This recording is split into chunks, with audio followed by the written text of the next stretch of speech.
박명자가 처음 그 사람을 만난 건 반찬가게 확장공사가 한창이던 2021년 가을이었다. 수원 팔달구 골목 안쪽 20년째 같은 자리를 지켜온 가게였다. 이혼 서류에 도장을 찍던 날, 명자는 딱 두 가지만 다짐했다. 아들 재현은 내 손으로 키운다. 두 번 다시 누구에게도 기대지 않는다. 다짐은 단순했지만 실행은 단단한 것들을 요구했다. 명자가 선택한 건 반찬 가게였다. 손재주는 있었고 자본은 없었다. 부모님께 빌린 2천만 원으로 4평짜리 가게를 열었고 새벽 4시에 일어나 장을 봤다. 겨울에는 손에 동상이 걸릴 때까지 일했다. 납품업체에서 외상을 받아가며 버텼고 단골 5명이 10명이 되던 날 명자는 화장실에서 혼자 울었다. 무서워서가 아니라 버텼다는 안도감 때문이었다. 그 안도감이 다음 날 다시 새벽 4시에 일어나게 했다. 그렇게 쌓인 날들이 20년이 됐다. 재현이 초등학교를 다닐 때는 학교가 끝나면 가게 구석에 앉아 숙제를 했다. 반찬 냄새가 밴 교복을 입고 학교에 간다는 말을 들은 날 밤, 명자는 이불을 뒤집어 쓰고 한참 울었다. 미안하다는 말을 아이한테 할 수 없어서 울음을 이불 속에 숨겼다. 그래도 재현은 단 한 번도 불평하지 않았다.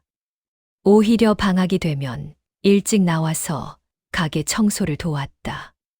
그 아이가 자라는 동안 명자도 가게를 키웠다.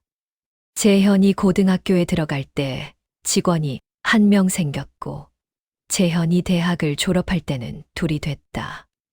재현이 20살이 됐을 때 가게는 골목에서 제일 유명한 반찬 가게가 됐다. 김장철마다 예약이 꽉 찼고 명절 전후엔 선물 세트 주문이 줄을 섰다. 지역 맘카페와 블로그에 이름이 오르내렸다. 재현이 부산으로 직장을 잡고 내려간 해에 명자는 처음으로 혼자 앉아 점심을 먹었다. 맛있었다. 그러나 조용했다. 밑반찬 향기가 가득한 가게 안에서 말을 걸 사람이 없었다.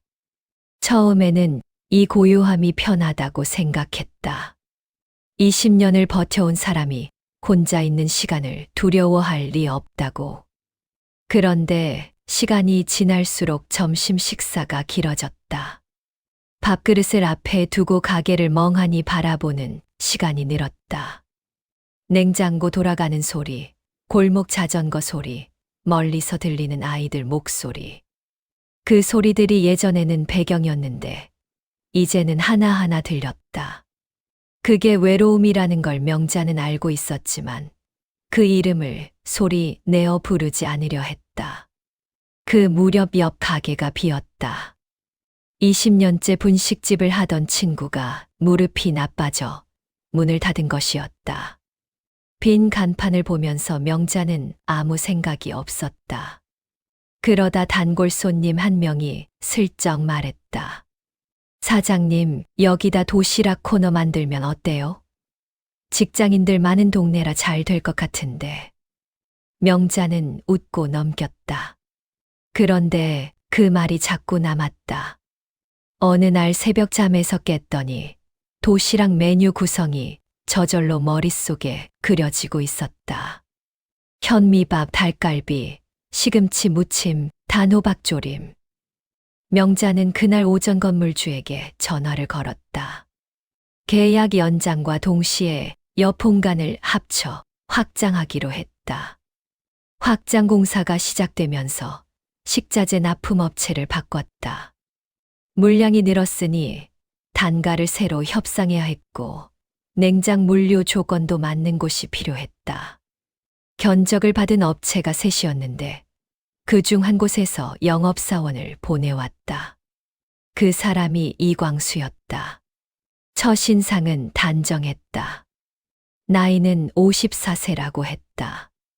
말이 많지 않았지만 할 말은 정확하게 했다. 가격표를 꺼낼 때 이미 명자 가게의 월 회전율과 식자재 소비 패턴을 파악해 왔다는 게 수치에서 드러났다. 단순히 시세표를 들고 온 게 아니라 이 가게에 맞는 납품 주기와 최소 수량을 미리 계산해서 왔다. 계절 메뉴 변화까지 고려한 제안이었다. 명자는 그런 꼼꼼함이 마음에 들었다. 계약서에 도장을 찍으면서 명자는 속으로 생각했다. 일 잘하는 사람이네. 그게 전부였다. 그때는 2달쯤 지났을 때였다. 납품 날짜를 조율하러 왔던 이광수가 가게 진열대 앞에서 멈추더니 말했다. 사장님, 간장게장 진열 방식을 바꾸시면 매출이 좀 더 나올 것 같아요. 제가 음식 관련 유튜브에 출연한 적이 있어서 트렌드를 좀 알거든요. 유튜브라는 말에 명자가 눈을 가늘게 떴다. 무슨 유튜브냐고 물으니 이광수가 잠시 머뭇거리다 핸드폰을 꺼냈다. 채널을 보여주자 구독자가 8만 명이었다. 영상마다 조회수가 수십만이었고 댓글마다 중년 여성들의 이름이 빼곡했다. 명자는 화면을 보면서 짧게 말했다. 이걸 왜 이제야 말해요? 진작에 말씀드렸어야 했는데 처음부터 말하면 부담스러우실까 봐서요. 그 말을 하는 동안 이광수는 명자의 눈을 똑바로 봤다. 무엇이 부담스럽다는 것인지 명자는 금방 이해했다. 그리고 그 이해가 오히려 당황스러웠다. 납품 영업사원에게 이런 감각을 느끼는 게 스스로 낯설었다. 너무 선명하게 이해해버린 것이 민망했다. 명자는 화제를 돌리려 했는데 마땅한 말이 떠오르지 않았다. 이광수가 먼저 진열 방식 이야기를 다시 꺼냈다. 명자는 고개를 끄덕이면서 들었다. 그날 이후로 이광수가 납품을 올 때마다 명자는 자신도 모르게 입구 쪽을 먼저 봤다. 명자는 그날 밤 혼자 가게 셔터를 내리면서 스스로에게 물었다. 왜 그 사람 눈이 자꾸 생각나지? 20년 동안 그런 생각을 해본 일이 없었다. 이혼 이후로 명자는 그런 감각을 스스로 허락하지 않았다. 아들을 키우고 가게를 키우는 것만으로 충분하다고, 그 이상을 바라는 건 사치라고 믿어왔다. 명자는 그 낯선 감각을 서둘러 털어버리려 했다. 그러나 좀처럼 지워지지 않았다. 셔터가 내려가는 금속 소리가 조용한 골목에 울리는 동안 이광수가 오늘 건넨 말이 마음 한쪽에서 조용히 메아리 쳤다. 이광수는 다음 납품일에도 올 것이다. 그 사실을 확인하며 명자는 열쇠를 주머니에 넣었다. 골목을 나서면서 걸음이 평소보다 느려졌다. 보통은 빨리 집에 가고 싶었는데 오늘은 달랐다. 하늘에 별이 몇 개 보였다. 명자는 올려다보다가 걸음을 멈췄다. 이 골목에서 20년 동안 셔터를 내렸지만 하늘을 올려다본 적이 있었던가? 있었다. 재현이 어릴 때 손을 잡고 걸었던 날, 아이가 저기 봐, 별이야 하고 팔을 들어 올렸을 때, 그 이후로는 올려다보지 않았다. 명자는 잠깐 서서 하늘을 더 봤다. 이런 저녁이 얼마나 오래됐는지 생각하지 않기로 했다. 이광수가 납품 올 때마다 가게 상황을 먼저 살피는 버릇이 있었다. 진열이 흐트러져 있으면 말없이 바로 잡았고, 새 메뉴가 나오면 어울리는 포장재를 검색해서 다음 날 견본을 챙겨왔다. 한 번은 명자가 미처 몰랐던 형광등 하나가 나가 있었는데 이광수가 들어오자마자 올려다보고 다음 납품 날 교체용 전구를 들고 나타났다. 부탁도 없이. 명자는 이 사람이 납품하러 온 건지 도와주러 온 건지 구분이 안 될 때가 많았다. 가게를 오래 해온 명자도 미처 못 챙기는 자잘한 부분들을 이광수는 그냥 지나치지 않았다. 무언가를 기대하거나 내색하는 법 없이 그냥 했다.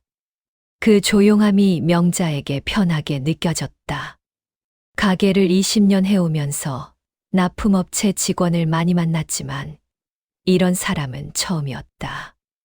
관계가 가까워진 건 가게 확장 오픈 준비 때문이었다.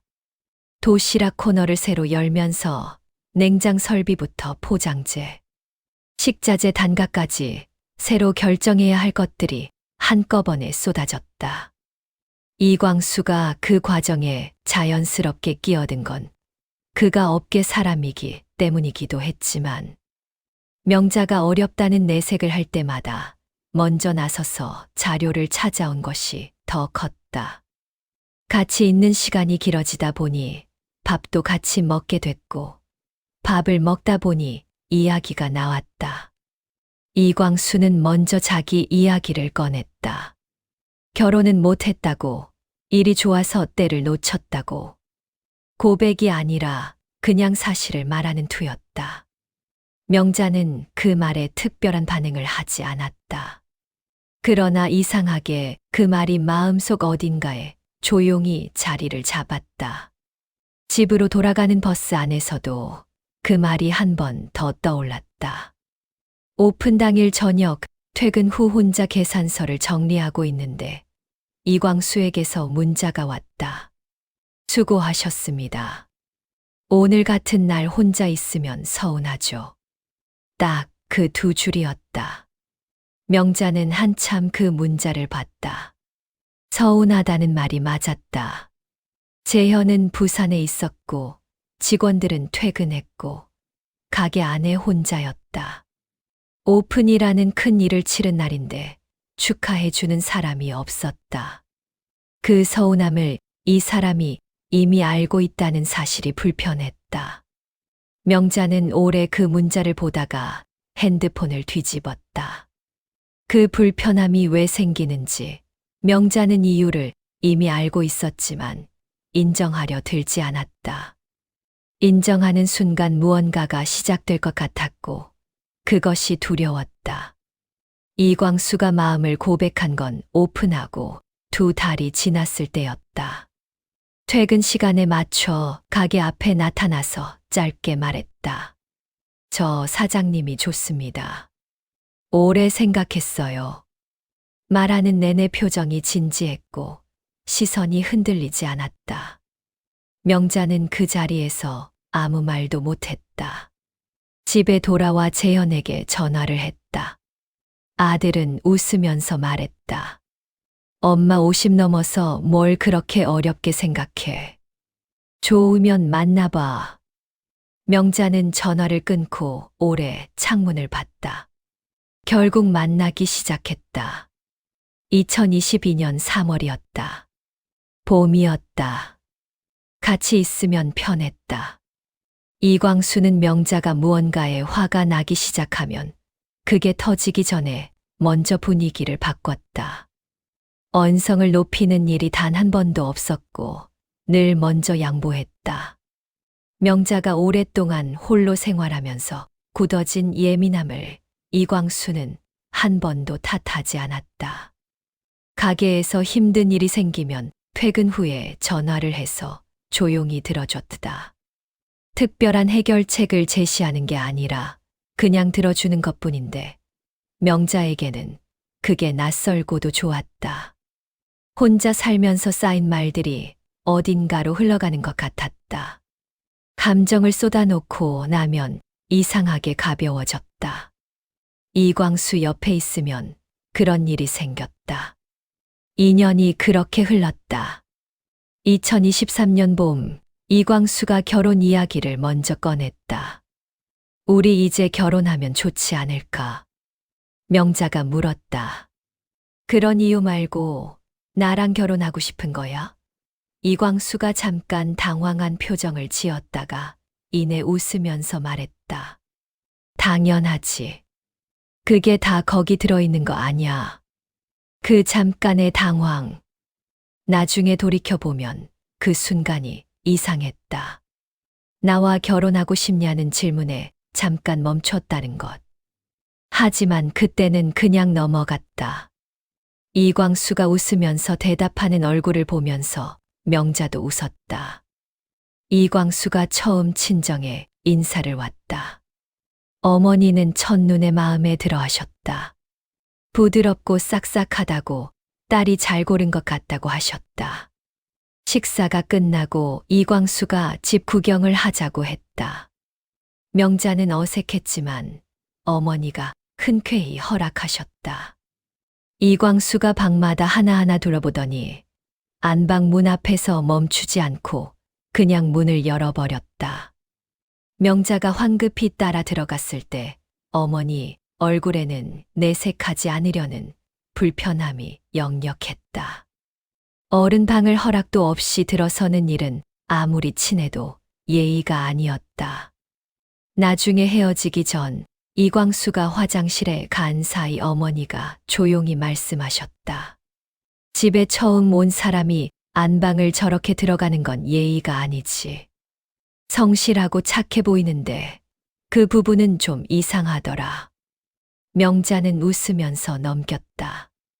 낯을 가리지 않아서 그렇다고, 성격이 원래 자연스럽게 행동하는 사람이라고 어머니를 달랬다. 집으로 돌아오면서 명자는 어머니의 말이 맞다고 생각했지만 그보다 이광수가 좋다는 마음이 더 컸다. 시댁 방문은 그 다음 주였다. 집은 생각보다 넓고 인테리어가 깔끔하게 돼 있었다. 그런데 부모라는 두 사람의 말이 거의 없었다. 명자가 이런저런 질문을 해도 대답이 늘 짧고 두루뭉술했다. 이광수 어릴 때 이야기를 물으니 수수하고 얌전했다는 말만 되풀이했다. 부부 생활 비결을 묻자 두 사람이 서로 눈을 주고받으며 잠깐 당황하더니 그냥 성격이 비슷해서 그랬다고만 했다. 대화를 이끌어내려 해도 좀처럼 풀리지 않는 어색함이 식사 내내 이어졌다. 상견례 자리에서도 마찬가지였다. 명자 부모님이 분위기를 끌어보려고 애쓰셨지만 시부모는 끝내 긴장을 풀지 못했다. 구체적인 질문에는 늘 막연한 답이 돌아왔고, 이광수의 어린 시절 이야기를 물으면 둘이 서로 먼저 눈치를 살피곤 했다. 돌아오는 길에 어머니가 조용히 말씀하셨다. 뭘 물어봐도 속 시원하게 대답하는 일이 없더라. 내가 앞으로 조금 힘겨울 수도 있겠다. 명자는 괜찮다고 했다. 그때는 정말 괜찮다고 생각했다. 결혼식 날짜를 정하는 것이 더 중요했다. 이광수와 함께 있으면 그 외의 것들은 자연히 풀릴 거라 믿었다. 그 믿음이 믿음이라기보다 믿고 싶다는 바람에 더 가까웠다는 것을 명자는 훨씬 나중에야 알게 됐다. 결혼식은 2023년 6월이었다. 작은 예식장에서 가족끼리만 조용히 치렀다. 이광수가 그렇게 하자고 먼저 제안했다. 크게 하는 거 별로 좋아하지 않는다고, 우리끼리 소중하게 하자고. 명자도 동의했다. 두 번째 결혼이었고 요란하게 할 이유가 없었다. 예식장을 고를 때도 이광수가 먼저 발품을 팔아 두세 곳을 알아왔다. 가격도 비교해왔고 식사질까지 따져봤다. 명자가 그 꼼꼼함을 보면서 이 사람이 성실한 사람이라는 생각을 다시 확인했다. 식장에 재현이 왔고 이광수 쪽에서는 부모라는 두 분과 지인 몇 명이 왔다. 예식이 끝나고 나서 명자는 오랜만에 마음이 가벼웠다. 드디어 이루어진 것이 있다는 느낌. 오래 혼자였던 사람이 가질 수 있는 안도감이었다. 사진을 찍으면서 이광수가 웃었다. 명자도 웃었다. 그날 사진 속 명자의 얼굴은 진짜로 좋아 보였다. 첫 번째 이상한 일은 결혼 후 3달이 지났을 때였다. 추석이 다가오자 명자가 먼저 시어머니께 전화를 드렸다. 어머님, 이번 추석에 찾아뵈려고 하는데 언제 가면 좋으실까요? 전화를 받은 시어머니는 마치 명자 번호를 저장해 두지 않은 사람처럼 잠깐 뜸을 들이다가 말씀하셨다. 아, 우리 며느리구나.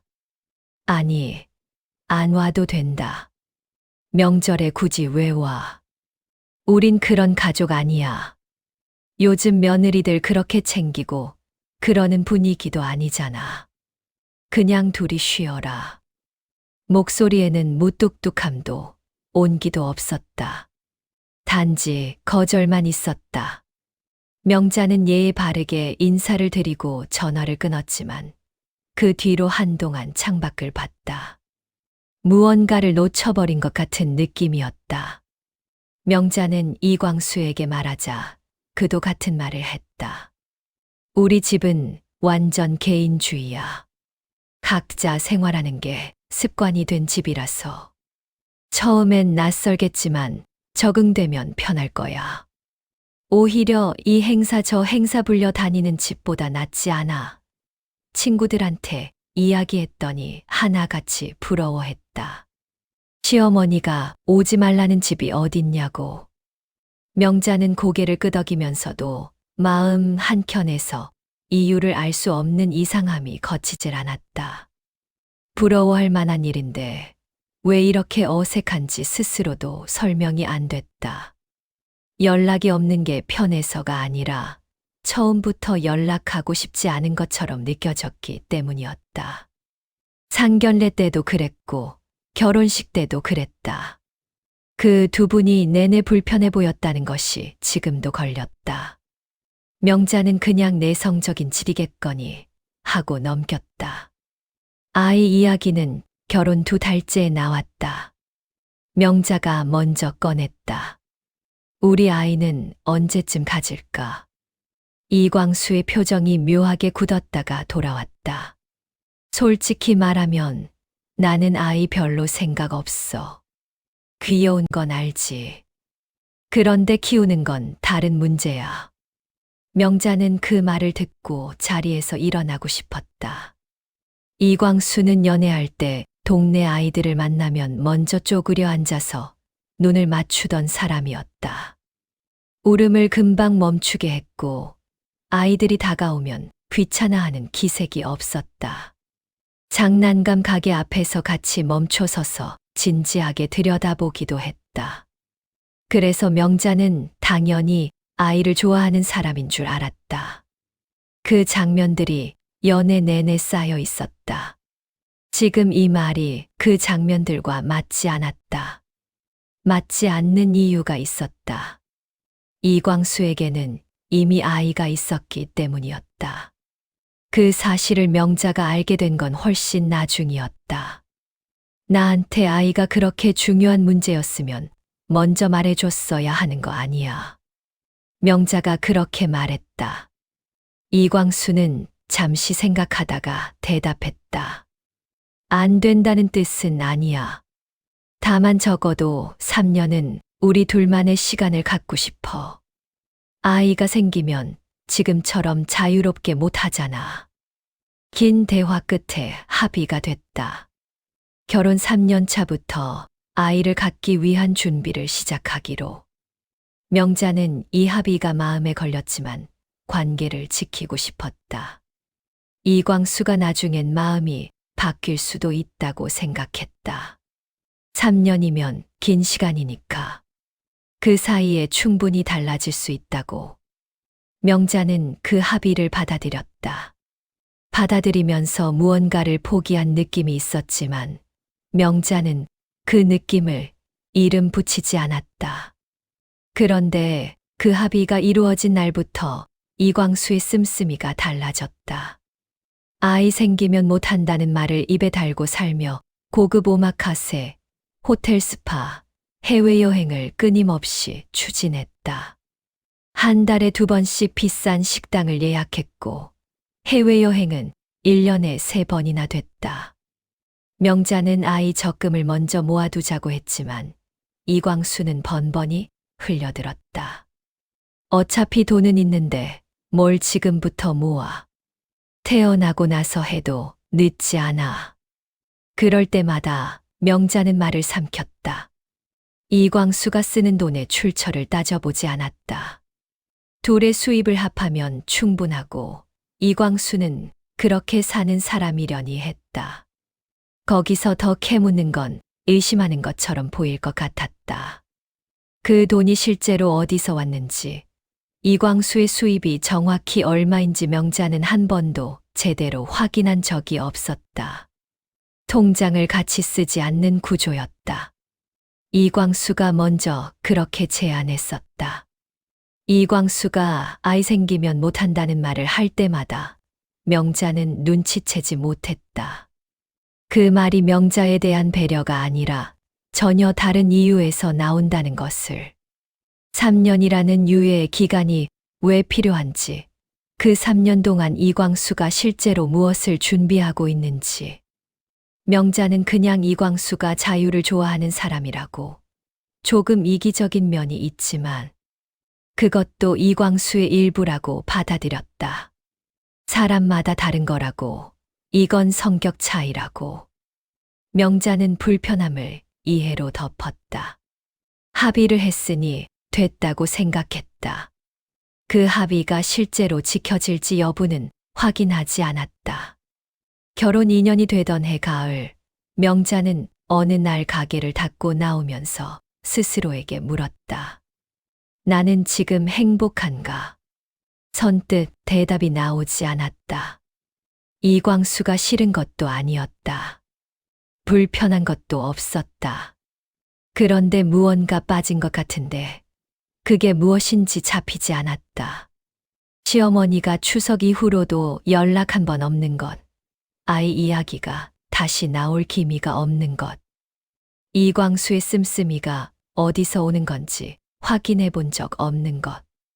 이것들을 하나씩 꺼내보면 이상하다는 생각이 드는데 이광수 앞에 서면 그 생각들이 희미해졌다. 잘 웃어주고 잘 들어주는 사람 앞에서 의심을 꺼내드는 건 쉽지 않았다. 골목 끝에서 바람이 불어왔다. 명자는 잠깐 멈춰 섰다가 걸음을 옮겼다. 그 물음들이 대답을 찾기도 전에 다른 일이 먼저 일어났다. 그해 11월은 반찬 가게 성수기였다. 김장철과 겨울 제수용품 주문이 겹쳐서 명자는 새벽 3시에 일어나 밤 11시에 퇴근하는 생활을 3주째 이어갔다. 집에 오면 씻을 힘도 없이 쓰러졌다. 이광수가 걱정스럽게 말했다. 몸 상하겠다. 직원 1명 더 쓰면 안 되느냐고. 명자는 웃으면서 대답했다. 매년 이맘때는 다 이래.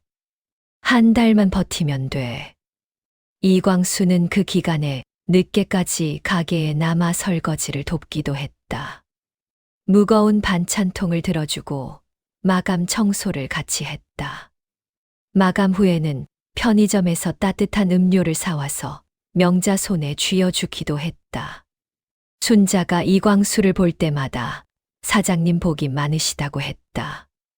명자는 그 말을 들을 때마다 기분이 좋았다. 이렇게 곁에 있어주는 사람이 있다는 것이 고마웠다. 힘든 시간에 곁에 있어주는 사람이라고 생각했다. 명자는 피곤했지만 이 사람이 있어서 버틸 수 있다고 느꼈다. 그래서 처음엔 몰랐다. 이광수가 밤마다 침실을 빠져나간다는 걸 눈치챈 건 우연이었다. 자다가 물이 먹고 싶어 일어났더니 옆자리가 비어 있었다. 거실 불빛이 희미하게 보였다. 명자는 그냥 잠이 안 와서 나갔겠거니 하고 다시 누웠다. 그런데 다음 날도 그랬고 그 다음 날도 그랬다. 새벽 2시, 3시에 자리가 비어 있었다. 피곤에 지쳐 있던 명자는 그냥 넘겼다. 원래 잠이 없는 사람인가 보다 하고. 그러나 사흘이 이어지자 더 이상 아무 생각 없이 넘기기가 어려웠다. 밤마다 자리를 비운다는 건 무언가 규칙적인 이유가 있다는 뜻이었다. 명자는 그 이유가 무엇인지 알고 싶지 않기도 했다. 알게 되면 무언가가 달라질 것 같았기 때문이었다. 며칠 뒤 명자는 일부러 눈을 감고 기다렸다. 숨소리를 고르게 하면서 잠든 척했다. 자정이 넘자 이광수가 조용히 이불을 걷고 일어났다. 최대한 소리를 내지 않으려는 움직임이었다. 발소리도 없고 문 여닫는 소리도 거의 나지 않았다. 명자는 소리 없이 따라 나갔다. 이광수는 베란다 창문 옆에 서서 핸드폰을 귀에 대고 있었다. 목소리를 최대한 낮춰서 말하고 있었다. 안에서 들릴까봐 조심하는 것처럼. 온몸이 긴장해서 말하고 있다는 게 등 뒤에서도 느껴졌다. 밖에는 바람 소리가 났다. 이번 달까진 보내줄게. 조금만 기다려. 왜 이렇게 성질이 급해? 명자는 그 자리에서 멈췄다. 상대방이 누군지, 무엇을 보내준다는 것인지. 이광수가 전화를 끊으려는 기척의 방으로 돌아가려다 마주쳐 버렸다. 눈이 마주친 순간 이광수의 얼굴에 무언가가 스치고 지나갔다. 아주 짧은 순간이었지만 명자는 그것을 봤다. 당황이라기에는 너무 짧고 평온이라기에는 너무 묘했던 표정이었다. 이내 이광수는 아무렇지 않은 얼굴을 했다. 그 전환이 빨랐다. 명자가 물었다. 이 시간에 누구랑 통화해? 뭘 보내준다는 거야? 이광수가 잠깐 굳었다가 말했다. 예전에 같이 납품 일하던 친구가 빚이 생겨서 좀 빌려달라는 거야. 친한 애라서. 명자가 말했다. 친구들이랑 돈 거래 안 하기로 했잖아. 이광수가 대답했다. 그렇긴 한데 이 친구는 내가 힘들 때 많이 도와준 애라서. 딱 한 번만. 500만 원이면 된대. 명자는 더 캐묻지 않았다. 그럴 기력이 없기도 했고 말은 자연스러웠다. 그 자연스러움이 나중에 생각해보면 너무 준비된 것이었다. 침실에서 나와 베란다까지 나가서 소리를 낮추고 말한다. 이것이 친구의 빚 이야기라면 굳이 그렇게까지 숨길 필요가 없었다. 하지만 그때는 그냥 넘겼다. 뭔가 맞지 않는다는 느낌이 있었는데 그 느낌이 정확히 어디서 오는지는 설명할 수가 없었다. 명자는 잠을 이루지 못하고 천장을 봤다. 그 일이 있고 열흘쯤 뒤였다. 건물 2층 키즈카페 사장이 납품 와서 가게 안에서 일하고 있던 이광수를 발견하고 반갑게 소리쳤다. 아이고, 애 아빠 여기서 일하는구나. 진작 말을 하지. 지은이는 왜 안 데리고 와요? 같이 놀던 애들이 많이 찾던데. 명자의 손에서 집게가 떨어졌다. 소리가 바닥에 울렸다. 순자가 명자 쪽을 봤다. 명자는 이광수를 바라봤다. 이광수가 황급히 말했다. 저기, 제 아이가 아니라서요. 사람 잘못 보신 것 같습니다. 지금 좀 바쁘니까 나중에 이야기하시죠. 키즈카페 사장은 고개를 갸웃하면서 위로 올라갔다. 명자가 물었다.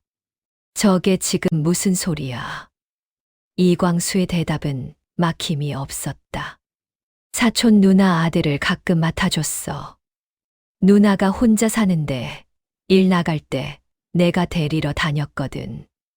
그걸 보고 사장님이 애 아빠로 착각한 거야.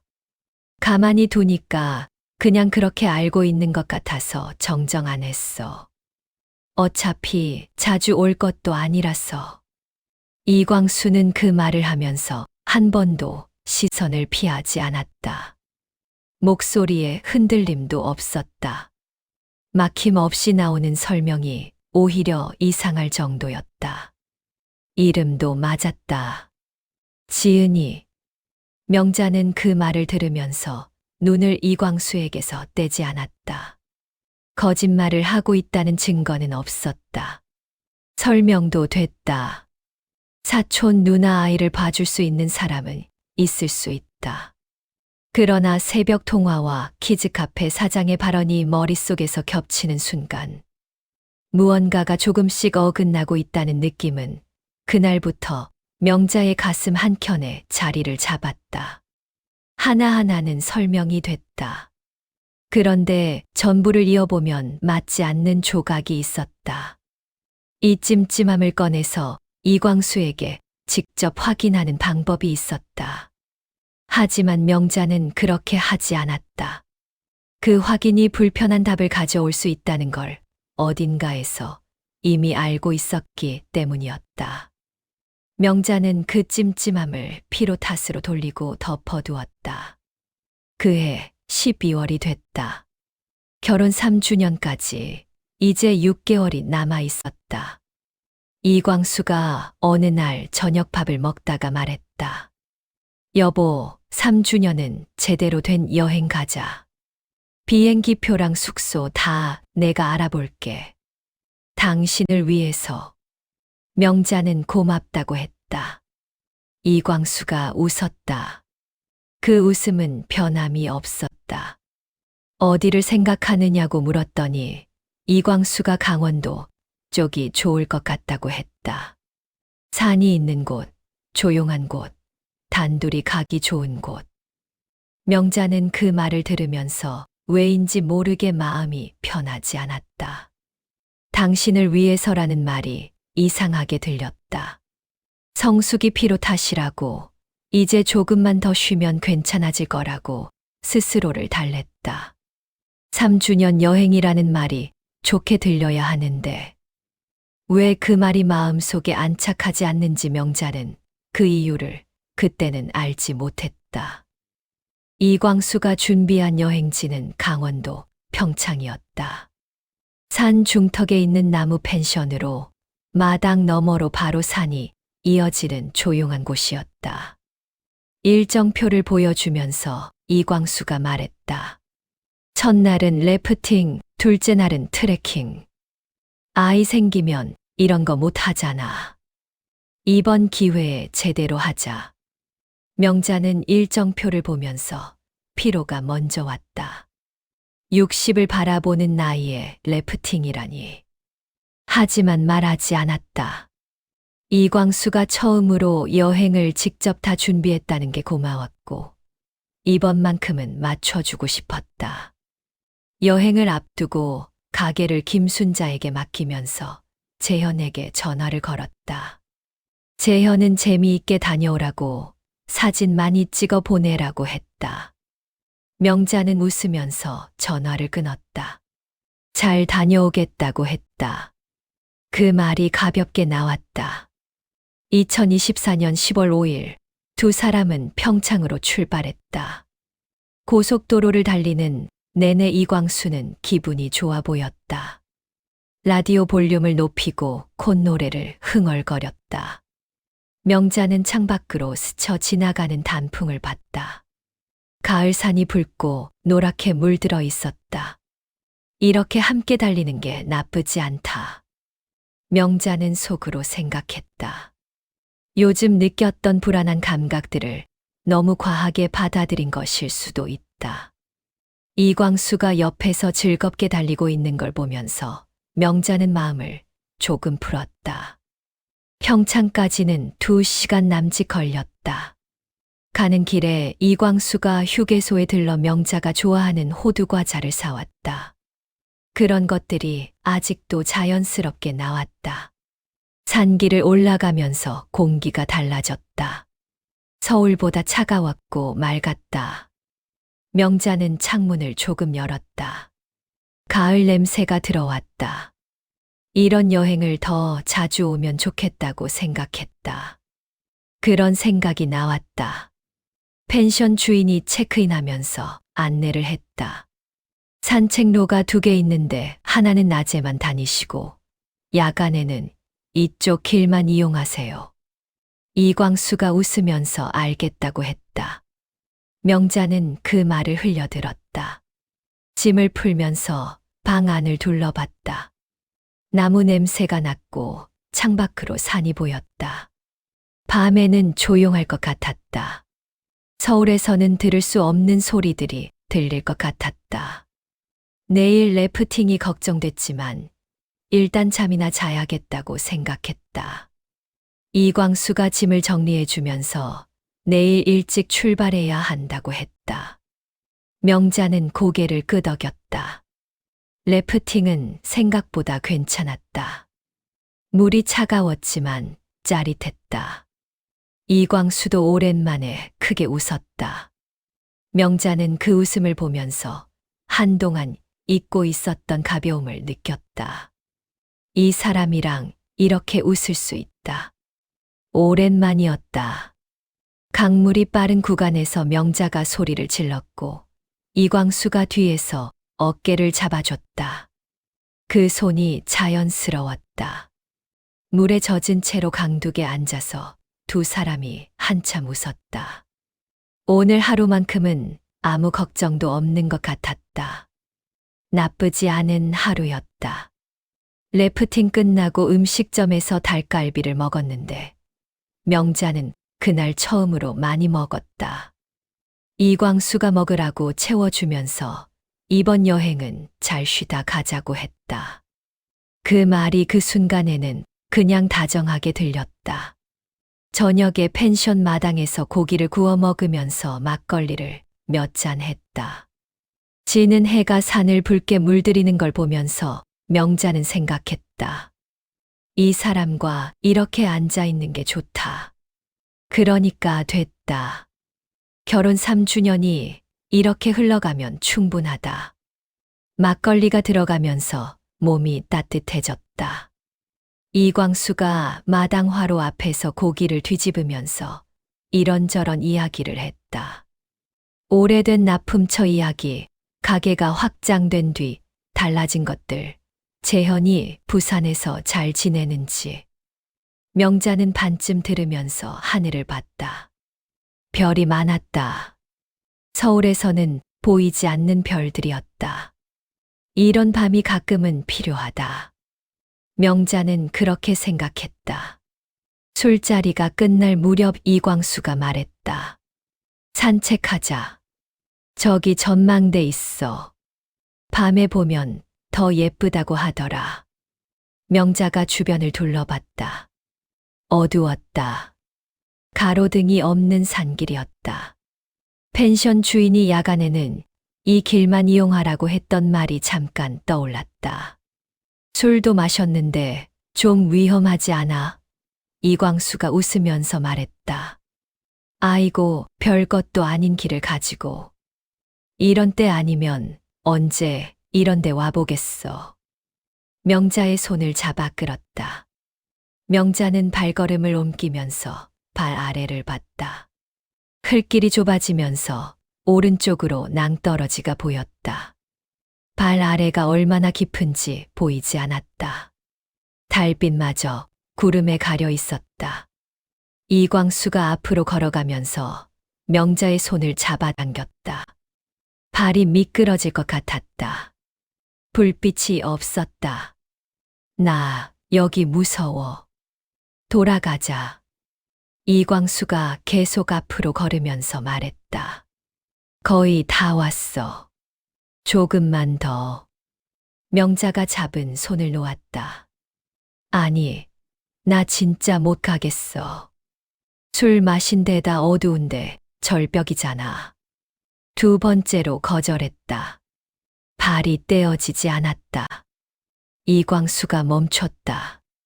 뒤돌아보는 얼굴에 순간 무언가 스치고 지나갔다. 찰나의 일이었다. 명자는 그것을 정확히 읽지 못했다. 이광수가 말했다. 알겠어. 가자. 말투가 평평했다. 아무렇지 않은 척, 그러나 아무렇지도 않지 않은 사람의 평평함이었다. 아쉬움도 없었고 달래는 말도 없었다. 명자는 그 목소리를 들으면서 이상하다는 생각을 했다. 두 번이나 거절한 것에 대한 반응이 너무 없었다. 아쉬워하거나 다음에 오자고 말하는 게 자연스러운 반응이었는데 그것도 없었다. 그냥 알겠어, 가자였다. 그 말 하나였다. 펜션으로 돌아왔다. 이광수가 방에 들어가더니 아무 말 없이 불을 끄고 누웠다. 등을 돌리고 있었다. 토라진 것인지 아니면 다른 무언가인지 명자는 알 수 없었다. 명자는 옷도 제대로 갈아입지 않은 채 침대 가장자리에 앉아서 어두운 창문을 봤다. 바람이 유리를 두드리는 소리가 났다. 이유를 알 수 없는 소름이 등을 타고 천천히 올라왔다. 명자는 그 감각을 무시하려 했다. 그냥 술과 어둠과 피로가 만들어낸 과민함이겠지. 내일 트레킹을 하고 나면 괜찮아질 거야. 명자는 스스로를 다독이면서 눈을 감았다. 자리에 누웠지만 잠이 오지 않았다. 이광수의 숨소리를 들었다. 규칙적이었다. 잠든 게 맞았다. 명자는 눈을 감으면서 스스로를 나무랐다. 왜 이렇게 이상한 생각을 하는 거야? 별것도 아닌 일에. 산책을 거부했더니 토라진 것뿐이야. 그런데 등줄기에 올라왔던 소름이 가라앉질 않았다. 명자는 눈을 감고 숨을 골랐다. 창밖에서 나뭇가지 스치는 소리가 났다. 겨우 잠이 들려던 순간 핸드폰이 울렸다. 밤 12시 17분이었다. 화면에 재현이라는 이름이 떠 있었다. 명자는 옆을 봤다. 이광수는 여전히 등을 돌린 채였다. 숨소리는 규칙적이었다. 진동으로 바꾸고 조용히 방을 나왔다. 복도를 지나 욕실 문을 잠그고 전화를 받았다. 욕실 바닥이 차가웠다. 명자는 변기 뚜껑을 내리고 거기 앉아서 수화기를 귀에 댔다. 외부 소리가 차단됐다. 작은 공간이었다. 바닥에서 냉기가 올라왔다. 엄마, 지금 어디야? 응, 평창. 왜? 엄마, 잘 들어. 지금 당장 짐 싸서 다른 데로 가야 해. 오늘 자면 안 돼. 재현아, 무슨 소리야? 이 밤에.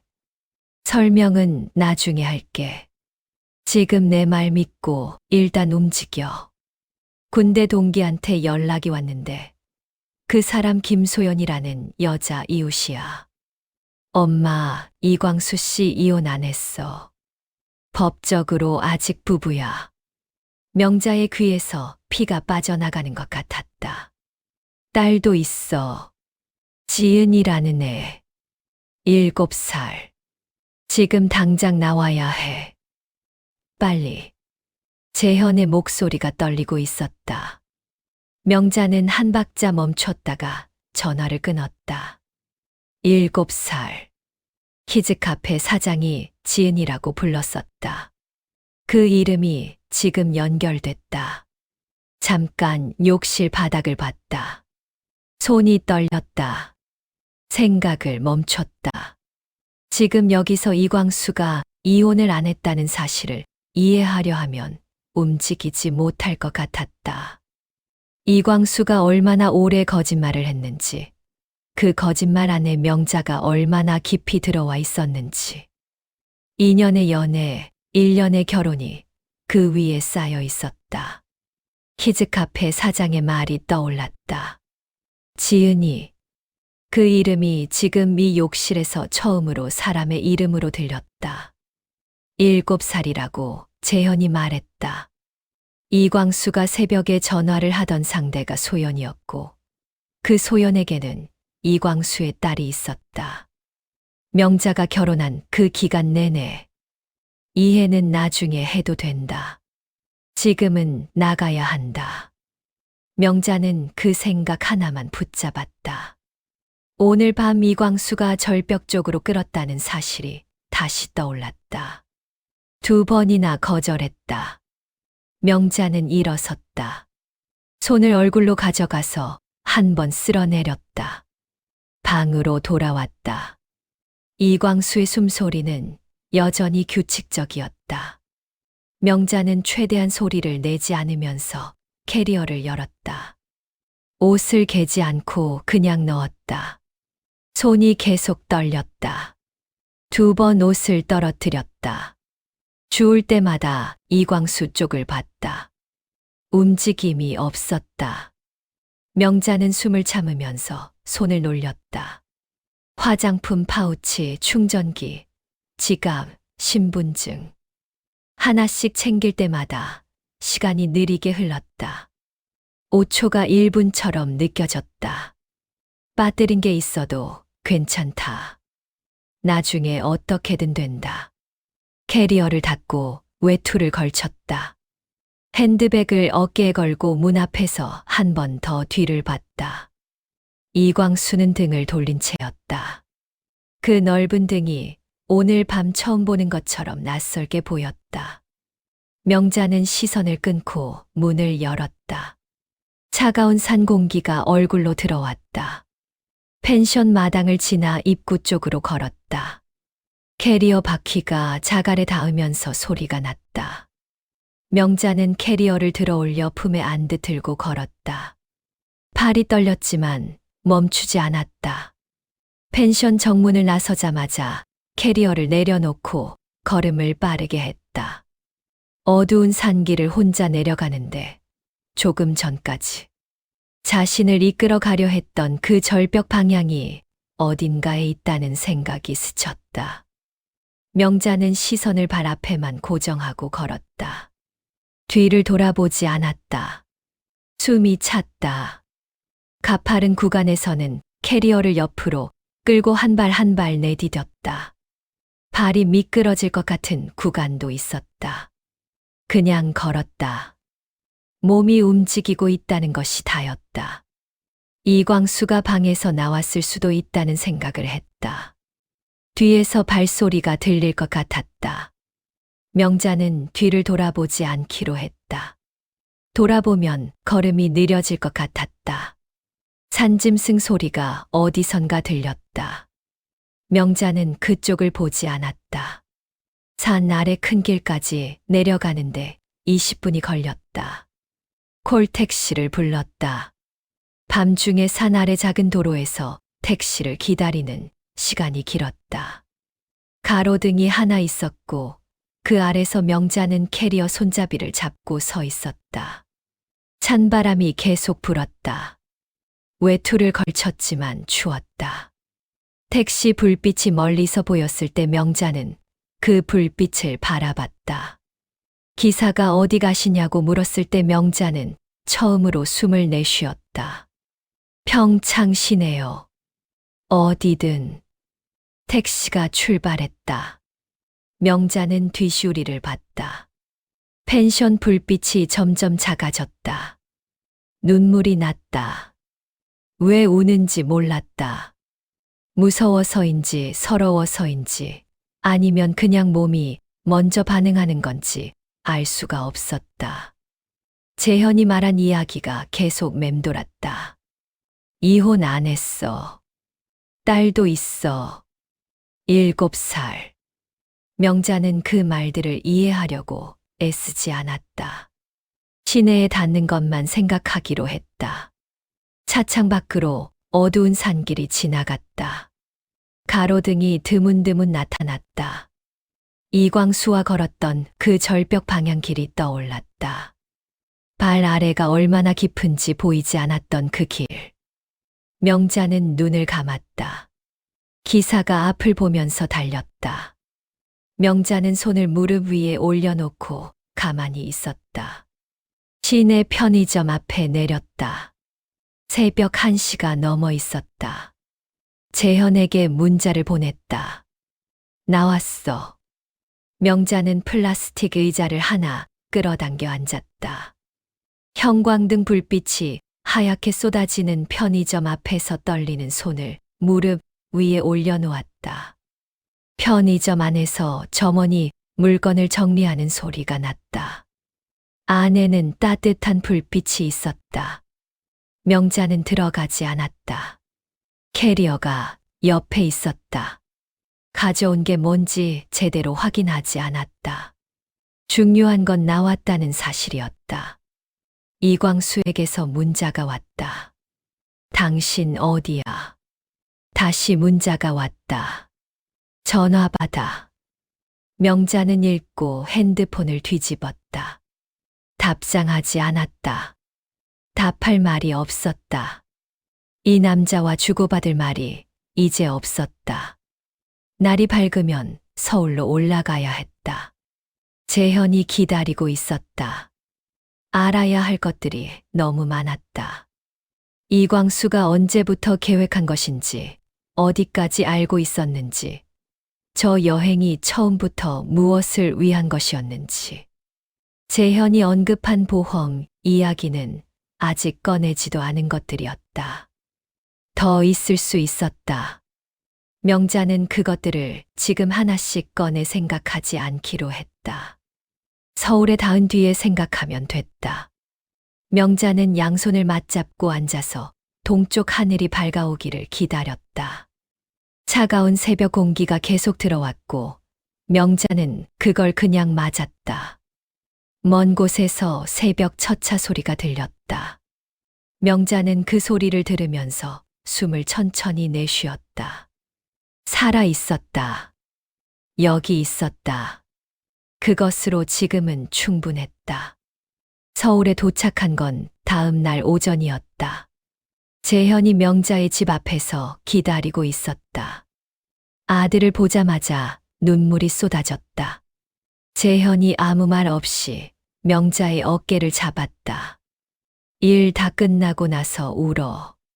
지금은 들어야 할 이야기가 있어. 명자는 눈물을 닦고 고개를 끄덕였다. 안으로 들어가 자리에 앉았다. 재현이 물을 한 잔 가져왔다. 명자는 두 손으로 잡고 마셨다. 밤새 편의점 앞에서 기다리면서 아무것도 먹지 않았다는 게 그제야 느껴졌다. 새벽 내내 플라스틱 의자에 앉아서 동이 트는 걸 기다렸다. 버스 첫 차를 타고 서울행 고속버스를 갔다. 그 시간 내내 이광수에게서 전화가 계속 왔다. 명자는 받지 않았다. 몸이 차가웠다. 그런데 그 차가움이 외부에서 오는 건지 내부에서 오는 건지 구분이 안 됐다. 군대 동기 이름은 김성원이었다. 수원 외곽에 사는 그 친구는 3년 전부터 김소연과 같은 아파트 동에 살았다. 소연이 혼자 아이를 키우는 것도 알고 있었고 가끔 그 아이를 데리러 오는 남자도 본 적이 있었다. 그 남자가 이광수였다. 성원이 이광수의 얼굴을 확실히 알게 된 건 반년 전이었다. 명자와 이광수의 결혼 소식이 지인들 사이에 돌면서 우연히 사진을 보게 됐다. 그 사람 맞다. 성원이 바로 재현에게 연락했다고 했다. 진작 알았더라면 좋았겠지만 반년이라는 시간이 이미 지나 있었다. 성원은 확신이 서지 않아서 오래 망설였다고 했다. 사진 한 장으로 단정하기 어려웠다고. 재현은 그 이야기를 처음 들었을 때 믿기 어려웠다고 했다. 어머니가 만나는 사람이 법적으로 다른 여자의 남편이라는 것을. 그래서 한 번 더 확인했고 확인이 됐다. 그 망설임이 얼마나 긴 것이었는지 명자는 원망하지 않기로 했다. 이광수와 소연은 법적으로 이혼한 사이가 아니었다. 딸 지혜는 2017년생 7살이었다. 이광수는 소연과 따로 살면서도 가끔 아이를 보러 갔고 그 집에 생활비를 보내고 있었다. 새벽에 명자 몰래 했던 통화가 바로 그것이었다. 이번 달까진 보내줄게. 조금만 기다려. 그 말의 상대가 소연이었다. 새벽 베란다에서 나지막이 했던 그 말. 키즈카페 사장이 애 아빠라고 불렀을 때 이광수가 사촌 누나 아들이라고 했던 설명도 전부 거짓이었다. 명자는 그 이야기를 듣는 동안 말이 나오지 않았다. 키즈카페 사장의 발언이 머릿속을 지나갔다. 사촌 누나 아들이라고 했었다. 아무 망설임 없이. 그 자리에서 설명이 막히지 않았던 이유를 명자는 이제야 알았다. 연습이 돼 있었던 것이다. 이광수는 그런 상황을 예상하고 있었다. 재현이 말했다. 그런데 더 있어. 재현이 핸드폰을 내밀었다. 가게 직원 김순자에게서 온 문자였다. 사장님, 청소하다 창고 구석에서 서류 봉투 발견했어요. 사장님 이름이 쓰여 있길래 함부로 못 버리고 있어요. 직접 오셔서 확인해 보세요. 명자는 바로 가게로 갔다. 재현도 함께 따라왔다. 순자가 가게 문 앞에 서 있었다. 표정이 굳어 있었다. 무언가를 짐작하면서도 먼저 말하지 않으려는 얼굴이었다. 순자는 명자와 20년을 같이 한 사람이었다. 말이 없어도 아는 사이였다. 창고를 청소하다 발견했는데 이게 뭔지 몰라서 그냥 뒀다고 했다. 봉투 겉에 사장님 이름이 적혀 있어서 함부로 버릴 수가 없었다고. 순자가 창고 구석에서 발견했다는 봉투는 두툼했다. 오래된 것처럼 보였지만 안에 서류는 새 것이었다. 봉투를 열자 보험 증서가 들어 있었다. 피보험자 박명자, 보험 금액 3억 원, 수익자 이광수. 명자는 다음 항목을 손가락으로 짚었다. 효력 개시일 2024년 10월 1일. 강원도 여행을 출발한 날이 10월 5일이었다. 명자는 그 숫자를 3번 읽었다. 손에서 종이가 흔들렸다. 순자가 옆에서 명자의 손을 잡았다. 사장님 괜찮아요? 괜찮지 않았다. 보험 효력이 시작되고 4일 만에 여행을 떠났다. 낮에 래프팅을 하고 첫날 밤에 절벽 쪽으로 명자를 이끌었다. 돌아가자는 말을 무시하면서 계속 앞으로 끌었다. 다음 날도 트레킹 일정이 잡혀 있었다. 산속이었다. 명자는 그 일정 하나하나를 다시 떠올렸다. 모든 것이 처음부터 다르게 읽혔다. 이광수가 이 보험을 언제 든 것인지 명자에게 서명을 받은 기억이 없었다. 아니, 있었다. 가게 관련 서류인 줄 알았다. 여기에 사인만 해주면 되냐고 묻자 이광수가 그렇다고 했었다. 명자가 확인하지 않은 서류였다. 그냥 넘겼다. 믿었기 때문이었다. 집에 돌아와 재현과 함께 모든 걸 다시 정리했다. 상견례 때 나왔던 시부모가 진짜 부모인지 확인이 필요했다. 재현이 소연에게 직접 연락했다. 소연의 대답은 명확했다. 이광수 친부모는 그 얼굴이 아니에요. 저도 한 번도 못 봤어요. 결혼식 때 찍은 사진을 보여줬더니 처음 보는 사람들이라고 했다. 시부모라 나왔던 두 사람은 이광수가 섭외한 지인이었다. 이광수는 결혼식 날까지 가짜 부모를 세웠다. 상견례에서 어색하게 눈을 주고받으며 말을 아끼던 그 이유가 이제야 분명해졌다. 말이 없어서가 아니었다. 알고 있는 이야기가 없어서였다. 이광수의 어릴 적 이야기를 물으면 대답이 짧을 수밖에 없었던 것이다.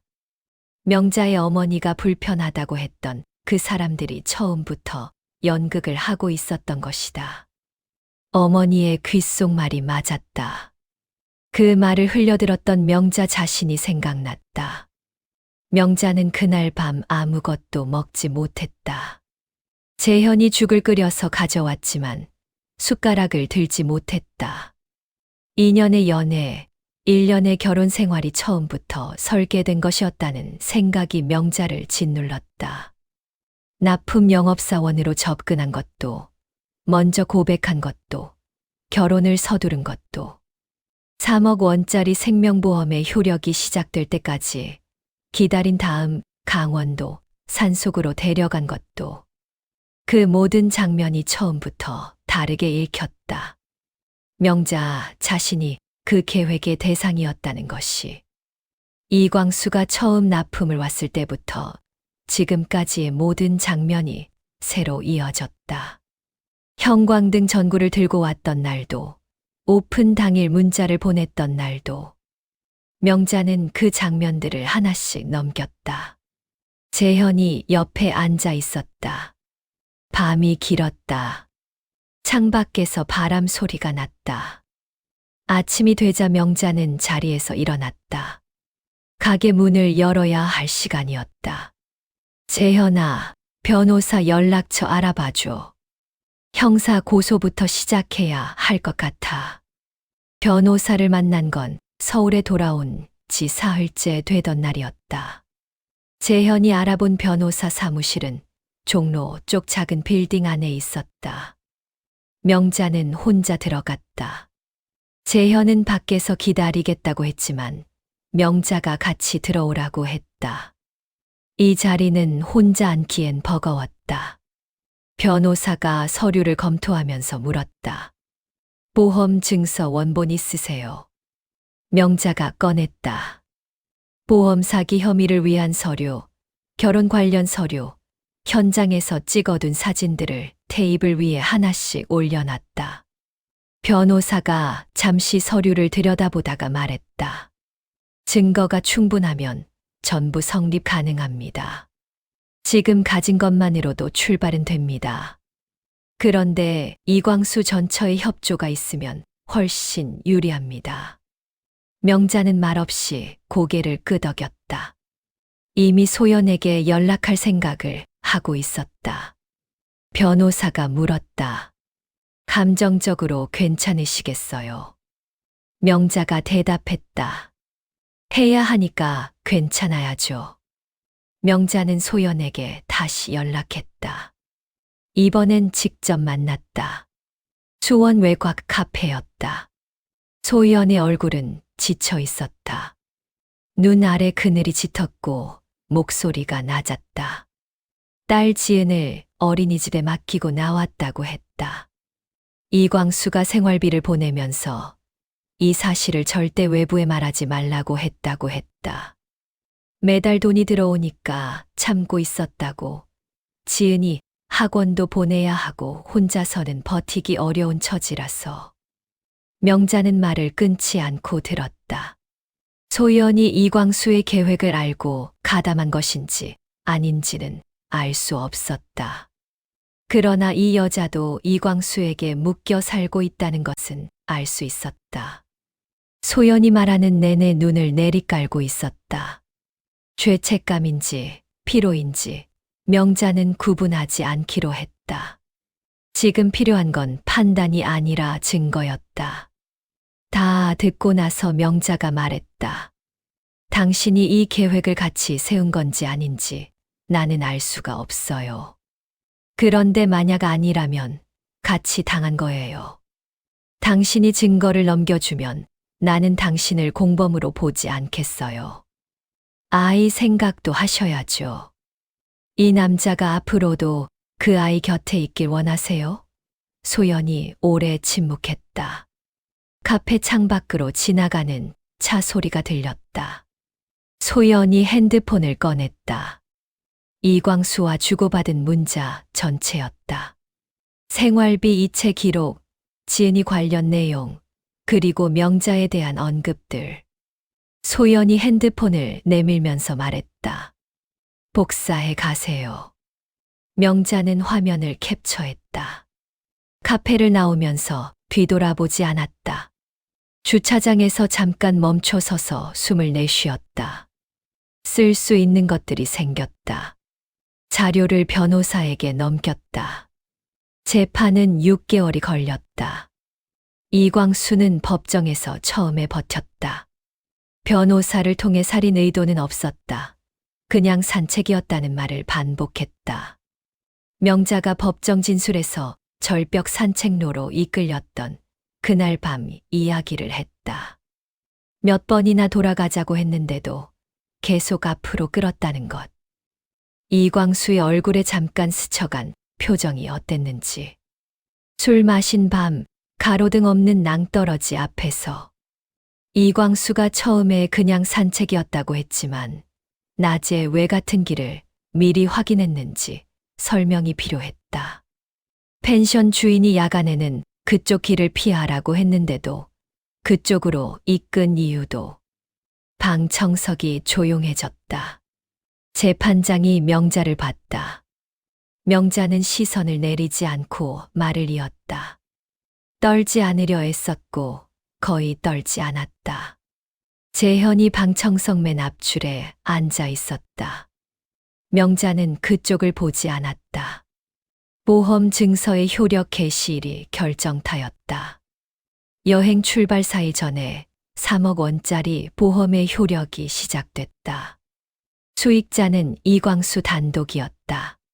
소연이 제출한 문자 기록은 이광수가 명자와의 결혼 생활 중에도 소연과 지속적으로 연락을 주고받고 있었다는 사실을 분명히 보여줬다. 보험 가입 시점, 여행 출발 일자, 이광수가 명자의 서명을 받은 경위까지 하나씩 드러났다. 위조 인지가 문제가 됐고 보험사도 사기 혐의를 인정했다.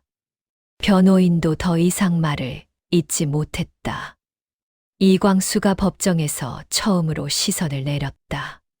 긴 재판이었지만 그 순간은 분명했다. 명자는 그 모습을 봤다. 유죄가 확정됐다. 살인미수는 미수에 그친 정황상 완전 성립까지는 어려웠지만 보험 사기와 혼인빙자 사기는 인정됐다. 위자료와 손해배상도 받아들여졌다. 가정법원에서는 혼인 취소 판결이 내려졌다. 이혼이 아니었다.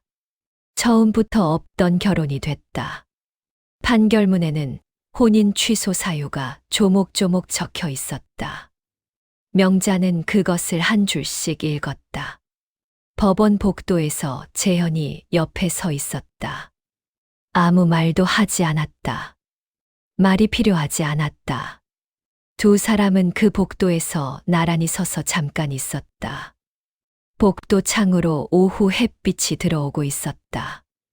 이광수는 업계에서 사라졌다. 식자재 납품 영업사원으로 돌아갈 수 있는 업체가 없었다. 수십 개의 납품처가 거래를 끊었고 이름이 알려졌다. 소연은 지은을 데리고 지방으로 내려갔다. 이후 연락이 끊겼다. 가게 창고 구석에서 서류를 발견했던 순자는 그날 이후 아무 말도 하지 않았다. 그냥 매일 아침 가게 문을 열고 반찬통을 꺼내고 제자리에서 일했다. 명자는 순자가 그렇게 있어주는 것이 고마웠다. 많은 말 없이도 버텨주는 사람이 있다는 것이. 어떤 날은 그것으로 충분했다. 모든 게 마무리되던 날 밤, 명자는 가게 불을 끄면서 오래 서 있었다. 냉장고 돌아가는 소리가 났다. 진열대에 반찬통이 가지런히 놓여 있었다. 20년 동안 그래왔던 것처럼. 이 가게를 처음 열었을 때 명자는 39살이었다. 이혼 직후 아무것도 없는 상태에서 4평짜리 공간을 얻었다. 그때도 무서웠다. 그 무서움을 딛고 20년을 왔다.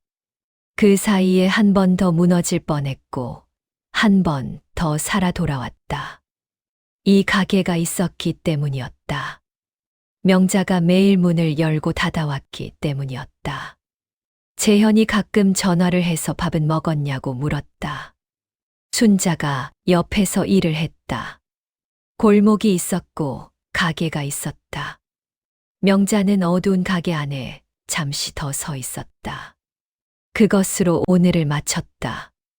다음 날 아침 명자는 평소보다 30분 일찍 나왔다. 셔터를 올리면서 차가운 공기를 마셨다. 골목이 아직 조용했다. 안으로 들어가 불을 켰다. 냉장고를 열어 재료를 꺼냈다. 손이 움직이기 시작했다. 손이 기억하는 일들이 있었다. 반찬을 담고 뚜껑을 닫고 진열대에 놓는 일. 혼자서도 해왔던 일이었다. 앞으로도 그럴 것이다. 다시 처음처럼.